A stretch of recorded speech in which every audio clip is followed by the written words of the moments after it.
Avez-vous remarqué une tendance très intuitive, selon laquelle les personnes qui se marient jeunes ont plus de chances de divorcer? Leur probabilité de divorce ne cesse de diminuer jusqu'à environ 30 ans. Et cela concerne à la fois les hommes et les femmes. Et d'ailleurs, parlons des écarts d'âge. Les couples avec un faible écart d'âge ont moins de risques de divorcer. Encore une fois, il y a tellement de facteurs en jeu que ce n'est pas vraiment une stratégie sur laquelle on peut se baser, mais l'âge idéal pour se marier semble être autour de 30 ans.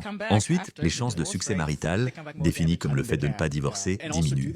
Il y a plusieurs explications possibles. L'une d'elles est que tous les bons partis sont déjà pris, mais certains reviennent après un divorce, en étant plus abîmés. Enfin, ils peuvent revenir, oui, mais reviennent-ils vraiment?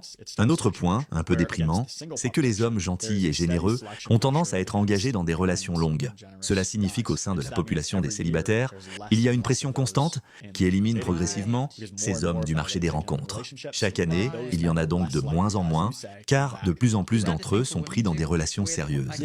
Et ces hommes sont aussi moins susceptibles de revenir sur le marché. Comme vous le disiez, est-ce que c'est pareil pour les femmes? Eh bien, oui. Alors pourquoi observe-t-on une hausse des divorces après un certain âge? Eh bien, les personnes encore disponibles à 38 ans, je ne veux pas que cela sonne mal, mais elles sont tout simplement moins susceptibles d'être douées pour la monogamie et les relations à long terme. Car si elles excellaient vraiment dans ces domaines, ne seraient-elles pas déjà en couple? Il a pas tort!